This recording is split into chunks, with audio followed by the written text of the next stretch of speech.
Salut à tous, bienvenue. Merci d'être avec nous, hein. J'espère que vous avez passé toutes et tous un excellent week-end. Il est pile poil midi. On commence vraiment à faire des progrès. On est très heureux de vous retrouver.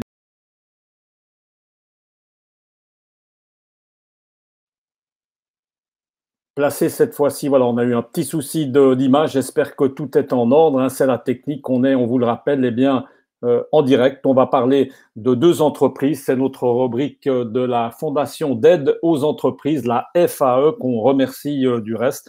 On a plaisir aujourd'hui d'être avec Jean-Claude Fert. Jean-Claude Fert de Fert et compagnie. Bonjour Jean-Claude.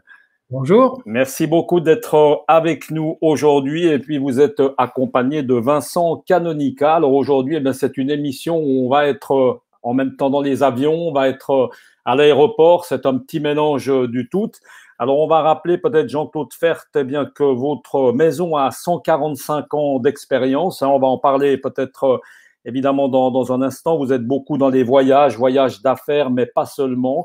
Et puis Vincent Canonica de Canonica SA, c'est plutôt évidemment la restauration, hein. C'est assez historique aussi, plusieurs générations, avec, on s'en rappelle bien, eh bien à l'époque des restaurants, même restaurants gastronomiques. C'est vous qui fournissiez du reste les repas eh bien, aux sympathiques voyageurs. Aujourd'hui, ça a un petit peu changé. Vous êtes plus dans la chocolaterie, mais toujours un peu aussi dans la restauration. Messieurs, avant de s'intéresser à vos métiers respectifs, j'aime bien commencer par le début, c'est-à-dire quand même la santé. On fait une petite prise de température, si on peut dire ça comme ça. Jean-Claude, tu as l'air effectivement en pleine forme, des bonnes couleurs du reste. Pas eu de soucis de ce Covid-19. Jean-Claude, de près ou de loin, non? Tu as pu y échapper? Alors, aujourd'hui, heureusement, tout se passe bien.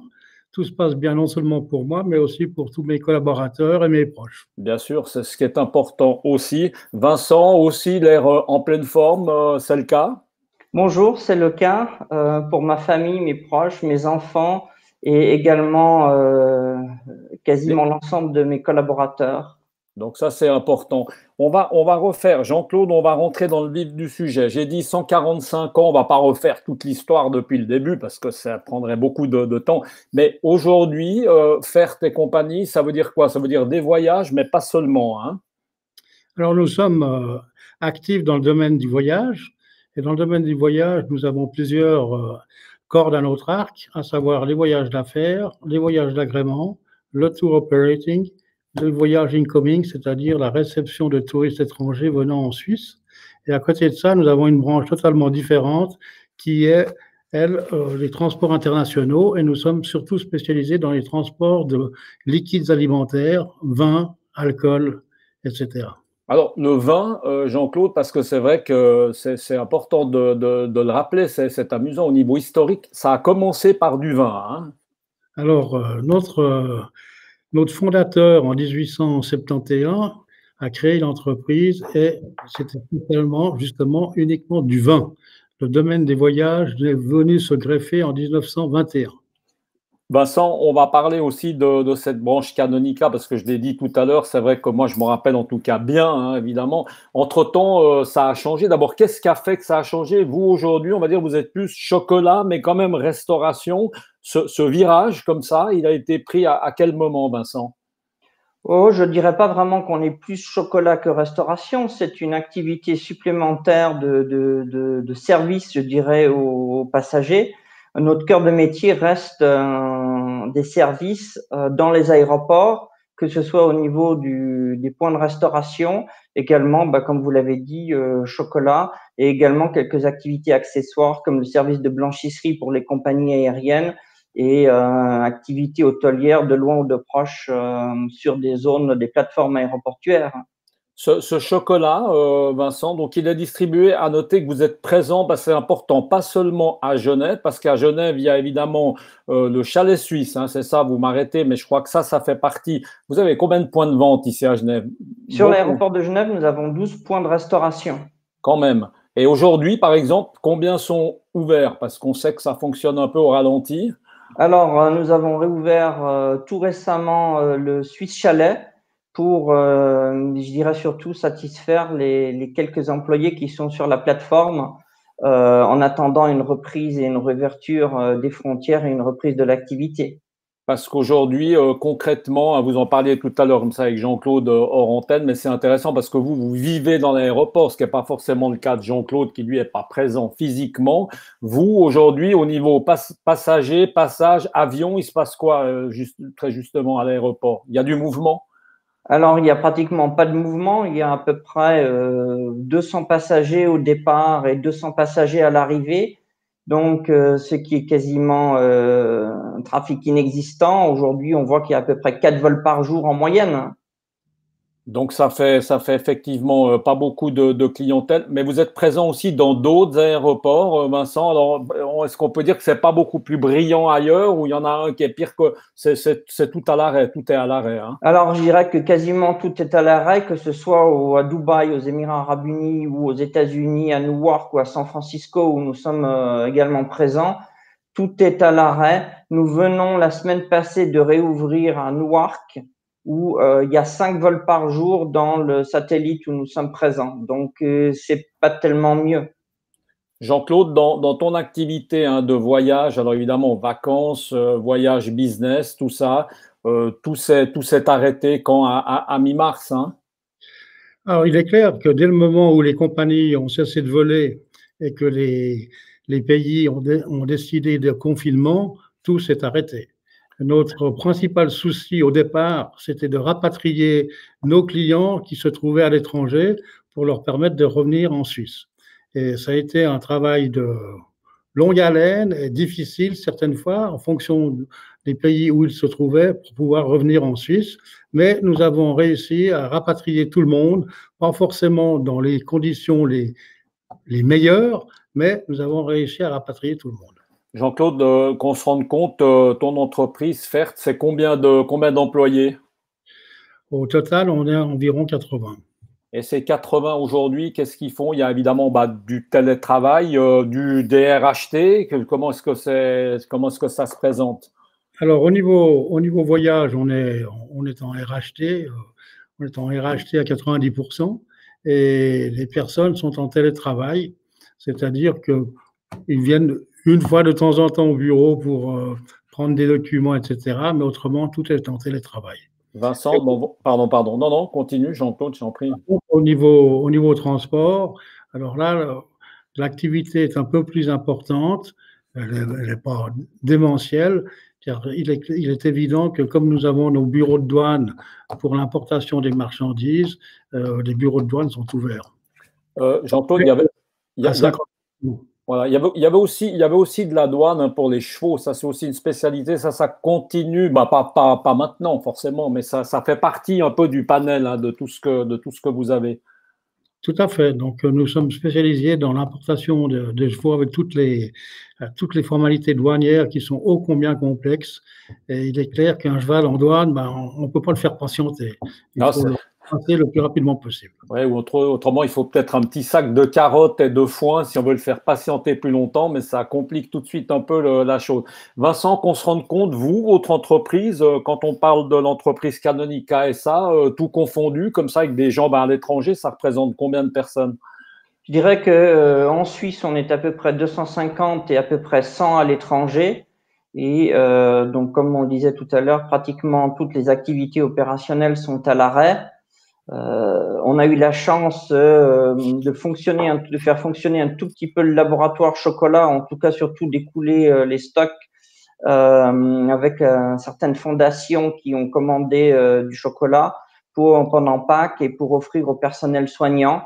Mais c'était surtout pour écouler les stocks qui étaient dormants dès lors que tout s'est arrêté subitement. Jean-Claude, comment est-ce qu'on voit la suite? Comment est-ce qu'on entrevoit la suite? On a l'impression que ça frétille un peu, hein, que ça commence à bouger. On a annoncé que Suisse allait reprendre quelques vols, EasyJet, il y a des frontières qui commencent à s'ouvrir. L'été s'annonce comment la suite, Jean-Claude? Il y a de l'optimisme là derrière ou tu es dans quel état d'esprit? Alors, on a fait un petit survey auprès de notre clientèle pour se rendre compte qu'est-ce qui les attendait dans le futur. Alors, on a un petit peu un panel, je dirais, assez important de personnes qui aimeraient voyager encore cette année, en ce qui concerne le tourisme. En ce qui concerne les affaires, je pense que on arrive maintenant vers les mois juin, juillet, août, qui sont des mois en général un peu plus calmes pour les voyages d'affaires, mais je pense que ça va repartir à partir du mois de septembre. Mais en tout cas, jusqu'au mois de septembre, c'est relativement faible. Maintenant, tout ceci dépend aussi de ce que les entreprises vont décider pour leur personnel. Est-ce qu'elles vont autoriser leur personnel à voyager? Si oui, dans quelles conditions? Est-ce que ce télétravail, finalement, va pas porter quand même un peu préjudice, évidemment, bah, au voyage d'affaires? On a quand même, on a un peu peur de ça, Jean-Claude? Alors, je dirais que bon, aujourd'hui, on est équipé au niveau technologie avec tout ce qu'il faut. On peut le faire depuis chez soi, c'est pas un problème. Mais la, la grande différence, c'est qu'on ne partage rien quand on est seul chez soi. Lorsqu'on est dans une équipe, il est évident que dans le domaine du voyage, tout ce qui est vrai aujourd'hui le sera peut-être encore demain, mais aura déjà changé après-demain, et surtout dans des périodes comme celle que l'on traverse. Et il est évident que quand les personnes travaillent en équipe, elles arrivent à interchanger leurs idées et ce qu'elles apprennent. Vincent, vous qui êtes exclusivement, si on le comprend bien, à part, je crois, un hôtel hein, qui est à Cham, qui n'a rien à voir avec le côté aéroportuaire, tout le reste est concentré dans vos activités sur les aéroports, hein, qu'ils soient aux États-Unis, à Dubaï et comme ça. Est-ce que ça vous paraît pas un peu pour l'avenir, hein, pour la suite, un peu dangereux? Est-ce qu'il n'y a pas une idée de sortir un peu de ces aéroports? Est-ce que c'est toujours le bon plan? Écoutez, en tout cas aujourd'hui, l'idée n'est pas de sortir des aéroports. Probablement que la reprise sera lente, en tout cas quand on écoute les experts. Maintenant, l'avenir effectivement nous le dira, mais il faut aussi penser à réinventer un petit peu les produits ou les services qui sont offerts aux passagers et rebondir sur la situation existante. Quand on voit dans la presse, par exemple, que la compagnie suisse ou etc., EasyJet vont supprimer en tout cas dans un premier temps les services de repas pour les passagers, que ce soit payant ou offert. À nous de proposer et d'être intelligents et proposer des produits et de le faire savoir aux passagers pour que les passagers aient quelque chose lorsqu'ils monteront à bord. Jean-Claude Fert, la tendance, hein, bah, vu qu'il n'y a plus d'avions, c'est vrai que c'est plutôt d'arriver à privilégier un peu la Suisse. Hein. On est en train de recommander la Suisse. Tout d'un coup, on se rend compte que la Suisse est belle. C'est aussi une interrogation, évidemment, pour toi dans ce que tu fais. Vous avez mis sur pied maintenant, par exemple, l'été qui vient, des voyages, des choses qui vont se passer plutôt chez nous, ou peut-être en France voisine, où on peut y aller plus simplement en voiture.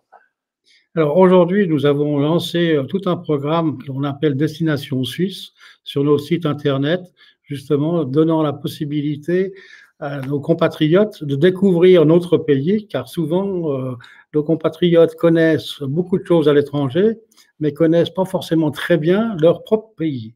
Et il faut dire qu'il y a des endroits qui sont superbes en Suisse à découvrir, que ça soit dans le lac des Quatre Cantons, que ça soit à Penzel, que ça soit en Turgovie, et j'en passe, les Grisons bien sûr. Et donc aujourd'hui, nous avons toute une série de programmes qui sont proposés. Maintenant, la grande problématique à laquelle on est confronté, c'est que la Suisse est un pays qui est relativement cher. Donc, on essaye de trouver des solutions avec nos partenaires pour justement faire en sorte que ça soit véritablement accessible. Vincent, vous aviez, si on poursuit un peu, si on parle un peu de l'avenir, il y a quand même des belles perspectives. Vous avez gagné un appel d'offres, hein. Ça c'est pour bientôt, c'est pour un peu plus tard dans le temps. Alors, c'est sur la construction de l'aile Est où l'ambition de l'aéroport de Genève est d'accueillir de nouveaux avions long courrier en améliorant les infrastructures. Et effectivement, nous avons eu le plaisir de remporter l'appel d'offres pour 3 points de restauration ou convenience store dans cette nouvelle aile. Et il s'agira pour nous effectivement d'exécuter la mise en place et la construction de ces nouveaux points de restauration.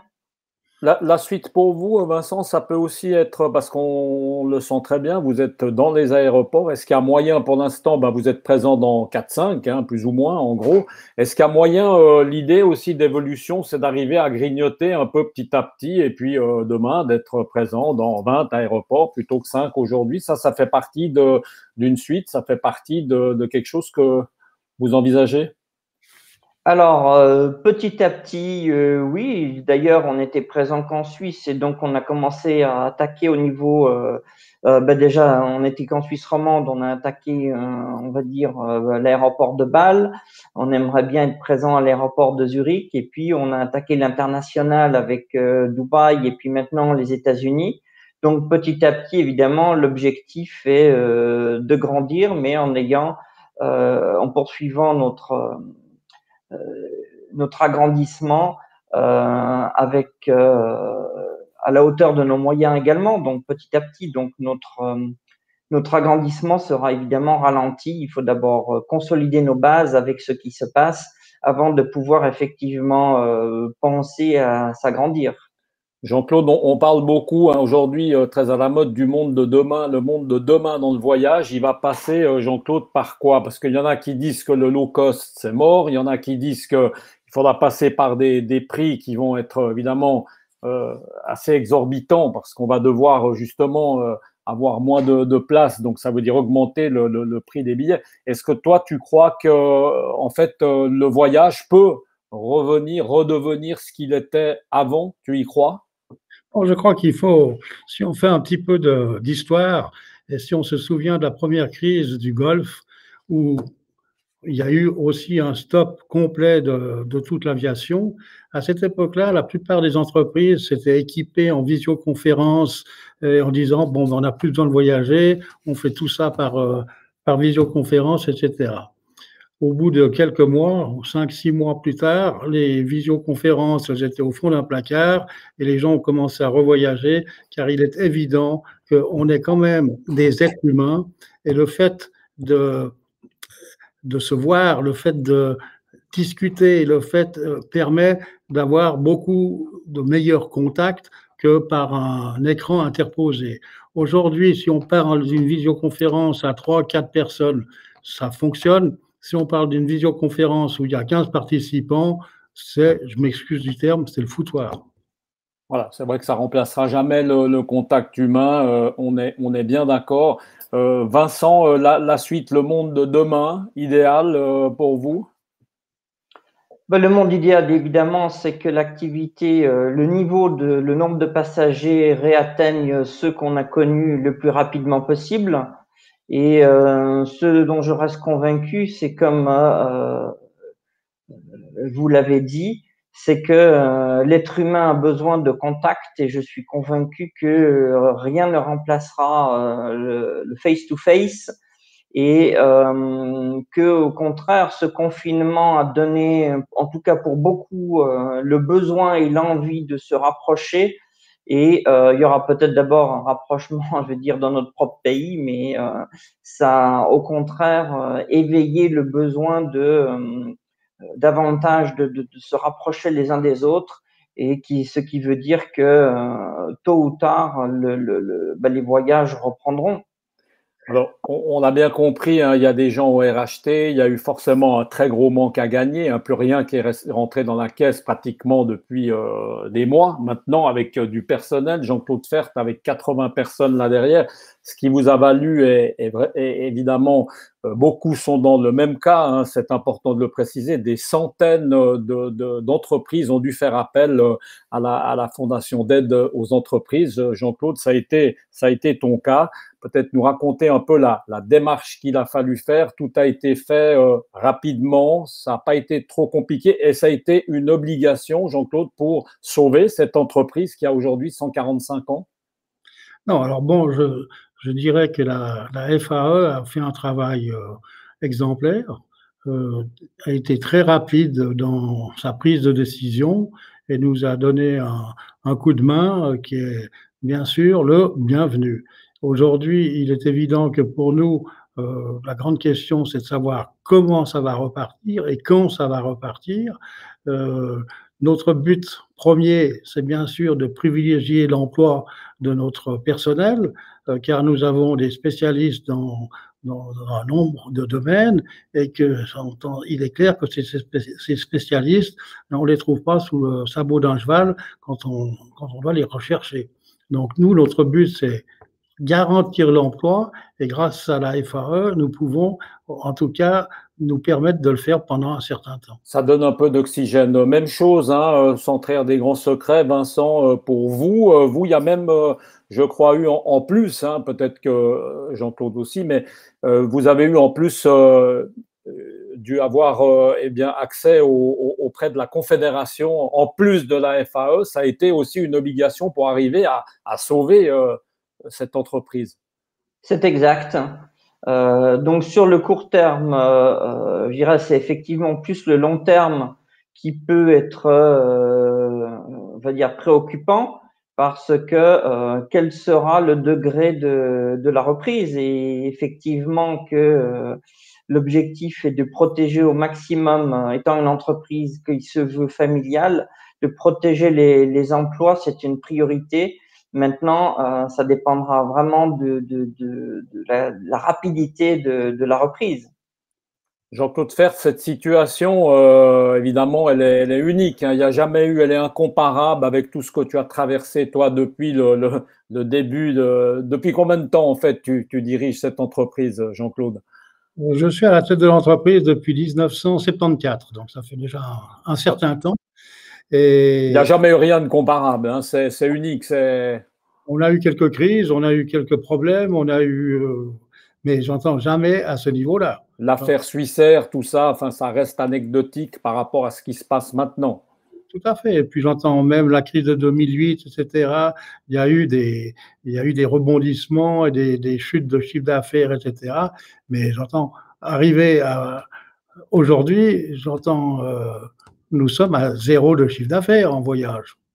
Donc ça, c'est du jamais vu. Comment est-ce que, au niveau peut-être médiatique, au niveau réseaux sociaux, au niveau ces nouvelles technologies, Vincent, comment est-ce que vous allez là aussi peut-être rebondir? Est-ce qu'il y a des plans marketing justement qui vont changer à partir de là?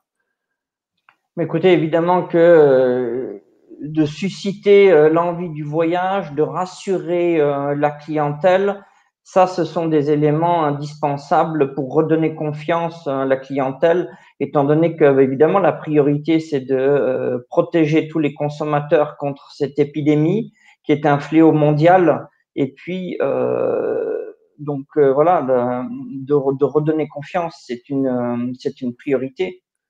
Jean-Claude, il y a évidemment, on ne s'en cache pas, de la concurrence, hein, dans le voyage, dans ce que tu fais. Là, pour qu'on n'oublie pas que Fert existe, qu'est-ce qu'on essaye maintenant de faire en sous-marin, j'ai envie de dire? Là aussi, on actionne quoi? C'est les réseaux sociaux? Comment est-ce qu'on essaye de redynamiser un petit peu le tout?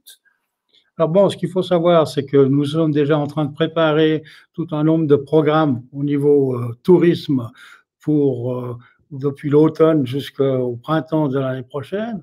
Maintenant, nous sommes en contact constamment avec nos clients commerciaux. Alors, ce qu'il ne faut pas oublier, c'est que l'avantage de notre entreprise, c'est que nous sommes là avant, pendant et après, ce qui n'est pas le cas lorsque vous avez affaire à Internet, où une fois que vous avez mis votre carte de crédit, il n'y a plus personne qui s'occupe de vous. Donc nous sommes là toujours prêts et aujourd'hui, on travaille beaucoup avec nos clients commerciaux pour justement les mois de septembre, octobre et par la suite. Et bien sûr, nous sommes présents sur les réseaux sociaux et sur les réseaux sociaux, nous informons le mieux possible. Et puis, il y a une branche qui est importante, Jean-Claude, on ne peut pas parler de tout, mais c'est vrai que ça me vient à l'esprit parce que j'aime beaucoup, c'est le golf. Là aussi, ça fait partie d'une des bonnes spécialités avec des très bons spécialistes dans la maison pour organiser ces voyages golfiques. Là, il y a tout ce qu'il faut. Avec même, avant que j'oublie, un nouveau practice que tu as pu faire dans ton espace. Parce que juste un mot, Jean-Claude, sur l'espace Fert, hein, qui est un espace qui est juste magnifique, dans lequel on peut mettre des centaines de personnes. Hein, ça se passe dans le quartier des Paquis. Du reste, c'est une salle qui est absolument unique. Alors là aussi, ça va être un peu plus compliqué d'organiser, Jean-Claude, des événements avec ce nouveau petit practice de golf qui est très sympa. Un mot sur cette salle. Bon, alors, notre espace est un espace justement qui est très convivial, qui est, je dirais, relativement atypique, puisqu'on est dans un bâtiment assez ancien, mais avec toute la technologie et toute la modernité qui va avec. Et nous avons organisé des ventes aux enchères, nous avons organisé des dégustations de vin, nous avons organisé pour la Chambre de commerce des séances de conseil d'administration.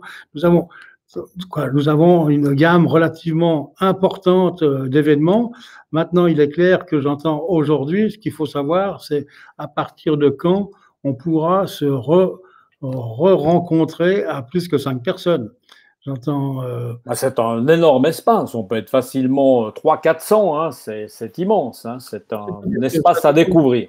Ça dépend comment on l'organise, puisque j'entends on peut l'organiser pour un simple cocktail, on peut l'organiser pour un cocktail dînatoire, on peut avoir aussi la possibilité d'accueillir en dîner assis jusqu'à 180-200 personnes. Donc c'est vraiment multipurpose, si je puis dire. Et puis on constate que notre clientèle apprécie cet espace puisqu'elle n'a pas le côté impersonnel d'une salle de restaurant. Un espace alors vraiment à découvrir, si je peux me permettre, avec encore une fois un petit espace de golf où on peut aller taper des balles, quelque chose d'assez original. En tout cas, messieurs, merci beaucoup. Je sens qu'il y a quand même un peu d'optimisme là derrière, hein, beaucoup plus que quand on avait reçu d'autres gens du voyage il y a déjà quelques semaines où c'est vrai qu'il y avait beaucoup plus d'incertitudes. Là, on sent que ça commence à frétiller avec quelques avions par-ci par-là qui bougent et on sent de votre part en tout cas, eh bien, beaucoup plus d'optimisme. Bonne chance à vous, en tout cas, pour la suite de vos activités. Messieurs, merci beaucoup d'avoir été avec nous. Et puis, vous, eh bien, merci aussi de nous avoir suivis. On vous souhaite un très bel appétit si vous passez à table. Et puis, on se retrouve très bientôt dans ces multiplexes signés Direct News. À bientôt. Ciao. Bonne journée. Au revoir.